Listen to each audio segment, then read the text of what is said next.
Citrus tea cake, anyone?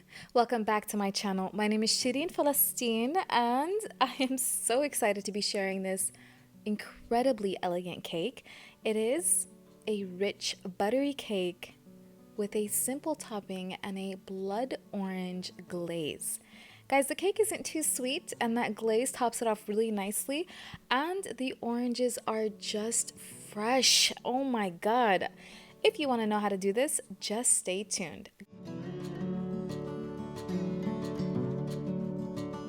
Okay, first things first, I am going to be creaming my room temperature butter with my sugar. If your butter is too soft, you will not get the lift that you want, so pop it back in the fridge for a minute or two maximum. That should do well. Now, the reason why we're using the creaming method is because the sugar granules are going to rip tiny air bubbles into the butter, and as it whips, it will create smaller and smaller air bubbles, lifting that entire mixture, making your cake very light and fluffy and soft. So it creates both volume and softness for your cake. I'm going to do this for about 5 minutes and save these little guys for later. Do not toss out your butter wrappers. I will show you why towards the end. Okay, so do stop once or twice to scrape down your bowl to make sure that everything is incorporated. Now, as you can see here, this might look done to you, but this needs an additional 2 to 3 minutes of whipping. Once you have whipped your butter and cream, your sugar, I am going to be adding 1 egg at a time, making sure to incorporate it before adding my next egg. Now, I like this batter because it makes a lot of cake. It actually makes 2 9-inch cakes. I do want to note that these clips are sped up, so I actually have my machine on a low speed just to let you know so that you don't over mix your cake. So this clip here is at a normal pace, and as you can see, my stand mixer is at a low speed. I'm adding my vanilla extract.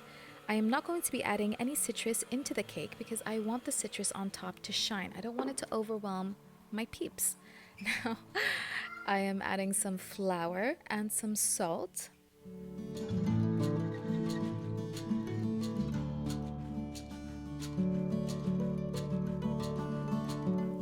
Baking soda.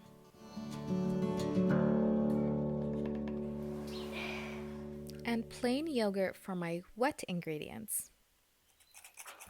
Now, to combine the rest of my ingredients, I am going to be adding 1/3 of my dry ingredients and folding it lightly into my creamed butter. Then I am going to add half of my yogurt and doing the same thing, and interchanging between the dry ingredients and the wet ingredients until everything is incorporated, making sure not to overmix your batter.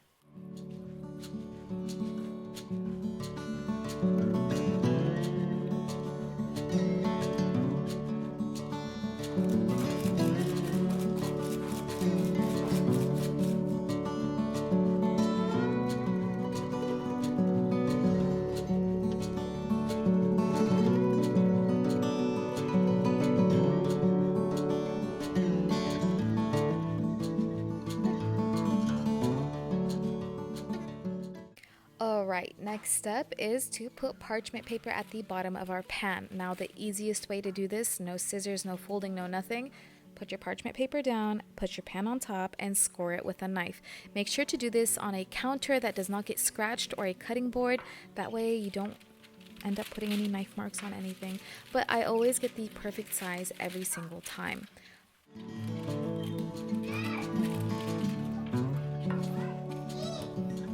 I hope you did not throw your butter wrappers away because I asked you to save them for a reason. These have residual butter and are the perfect way to not mess up or dirty your hands once more. So I'm going to be buttering and flouring my pan. Now I'm only going to flour the edges because the parchment paper is on the bottom and we really don't need that to help us release the cake. The parchment paper is just fine. And after I do that, I am going to begin cutting my oranges. Now go to your local grocery store or your farmer's market and look for what you have available. Pick the freshest, of course, and I ended up finding blood oranges and navel oranges. I am going to take a knife do not use this knife, you will see why. And cutting the tops and the bottoms off, and then taking my knife and going almost in a curved motion around the orange to make sure to take off all the skin so that only the flesh of the orange is left. So I switched out to my chef's knife, my sharpened chef's knife, and it was much easier. And I noticed that with the blood oranges, they were more easy to fall apart. I don't know if it was because they were very sweet and ripe, or if that's just how they are in general, but I still got them to work with me. It's okay.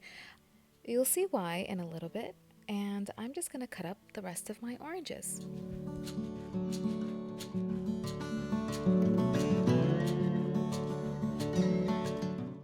Hello! If you're enjoying this video, don't forget to like and subscribe, and guys, press that bell notification button to see these videos fresh out of the YouTube oven.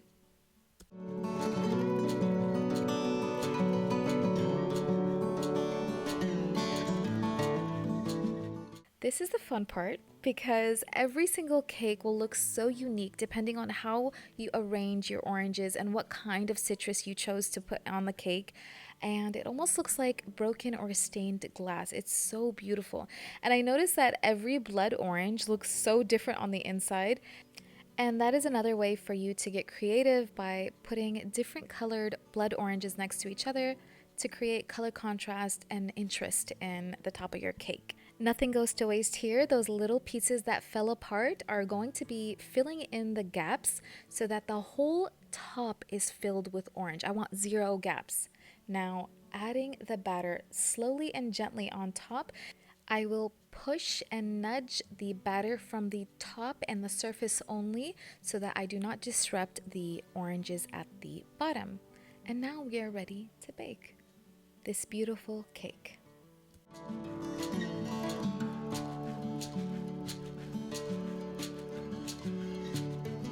Okay guys, pro tip, if for whatever reason your cakes are browning far too quickly, put a piece of aluminum foil on top of your cake and it will continue to cook without browning. Now, my cakes are done when I see a knife come out clean. As you can see here, there is no batter on top of it. And I am going to be putting a piece of aluminum foil on it right out of the oven to make sure that my cake remains moist. On to the glaze. This is so cool because every blood orange is so unique and it makes a different color glaze. So this one made more of a peachier pink, whereas the one that you saw in the intro made a pinkier purple. Very interesting. I added just 2 cups of powdered sugar to half a blood orange. My daughter didn't really squeeze that little orange out. She's so cute, but she is mommy's little helper, and even if I wanted to, I could not get her away. Okay, so I'm gonna mix this up and look at the consistency, and I want to note the glaze will always become a little bit looser and more fluid after a couple of minutes. So it might seem a little thick at first, but just give it a little bit before adding more orange juice so that you can gauge how thick or thin it really is.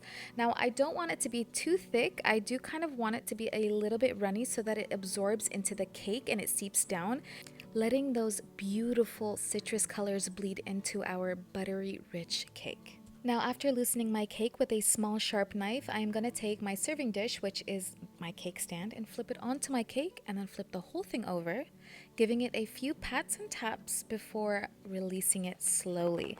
So you'll notice that the edge or the sides of your cake might be a little crumbly, and that's not wrong. That's because of the oranges. They have a lot of fluid in them and it absorbs into the cake, making some of it tear away, kind of like a pineapple upside down cake.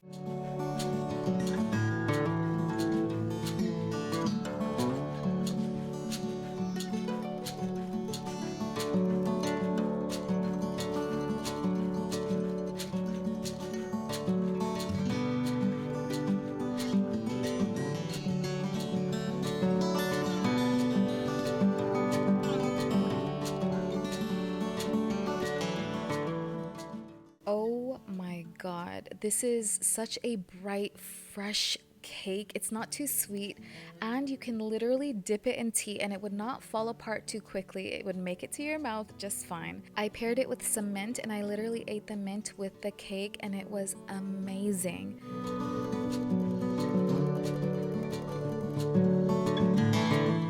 Guys, this cake was bomb.com. Thank you guys so much for watching. If you enjoyed watching this video, keep your eye out for my Ramadan series, the first video dropping in the next couple days. If you haven't watched my last video, it is my homemade gnocchi made easy.